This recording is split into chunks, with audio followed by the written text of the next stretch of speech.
ప్రభువైన యేసుక్రీస్తు శిష్యులందరికీ మన రక్షకుడైన యేసుక్రీస్తు నామములో శుభములు వందనాలు తెలియజేస్తున్నాను. ప్రియమైన దేవుని వర్లారా, ఈ లోకంలో అనేక మంది తమ సాటి వారికి, పొరుగు వారికి, ప్రయాణం ఉన్న వారికి, పని చేస్తున్న వారికి చాలా జాగ్రత్తలు చెప్తూ ఉంటారు.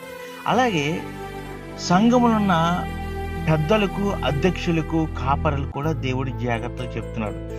అపోస్తలుల కార్యములు 20వ అధ్యాయము 28వ వచనంలో, దేవుడు తన స్వరక్తమిచ్చి సంపాదించిన తన సంఘమును కాయుటకు పరిశుద్ధాత్మ మిమ్మల్ని దేనియందు అధ్యక్షులుగా ఉంచునో ఆ యావత్ మందను గురించి మీ మట్టుకు మిమ్మల్ని గురించి జాగ్రత్తగా ఉండుడి.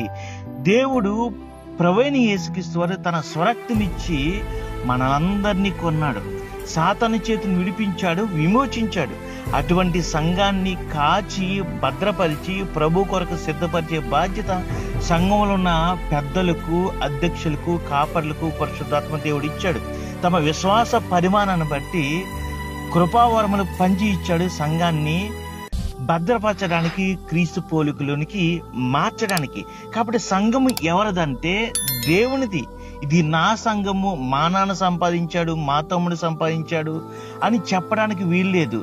సంఘాన్ని దేవుడు సంపాదించుకున్నాడు, అది కొన్నాడు తన ప్రాణం ఇచ్చి. కాబట్టి దేవుని కృప వలన మనం అందులో పాత్రదారులుగా, అంటే దేవుని కృప ద్వారా మనకి పనిచేసే బాధ్యతను అప్పగించాడు.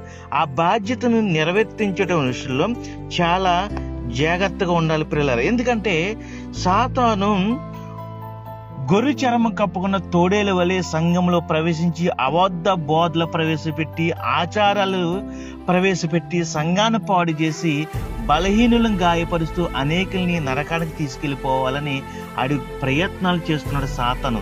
కాబట్టి యావత్ మంద విషయంలో మనం చాలా జాగ్రత్త కలిగి ఉండాలి. ఎందుకంటే సంఘాన్ని పాడు చేయడమే సాతాను పని. వాడే వెలుగు దూత వేషం వేసుకొచ్చి సంఘాన్ని పాడు చేస్తాడు, సంఘాన్ని చీలుస్తాడు, సంఘ పెద్దల మధ్యన విద్వేషాలను రెచ్చగొడతాడు. కాబట్టి వాక్యం ద్వారా నిత్యము సంఘాన్ని కాపల కాస్తూ, పరిశుద్ధాత్మ పూర్ణులుగుంటూ, పరిశుద్ధాత్మ శక్తితో దేవుని వాక్యాన్ని బోధిస్తూ సంఘంలో ఉన్నవారు ప్రతి ఒక్కరిని కూడా హెచ్చరించి గద్దించేవారు ఉండాలి పిల్లల. అంతేకాదు మీ మట్టుకు మిమ్మల్ని జాగ్రత్తగా ఉండుడి అని చెప్తున్నారు. కాబట్టి వ్యక్తిగత జీవితంలోనూ, కుటుంబంలోనూ జాగ్రత్తగా ఉండాలి.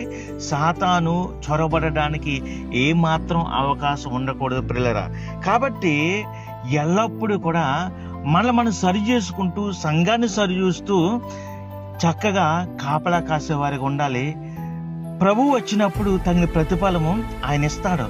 ప్రధాన కాపరి ప్రత్యక్షమైనప్పుడు ప్రతి ఒక్కరికి తగిన బహుమతులు ఇస్తాడు, వాడబారండి కిరీటం ఇస్తాడు. అటువంటి ధన్యత మనందరికీ అనుగ్రహించును గాక.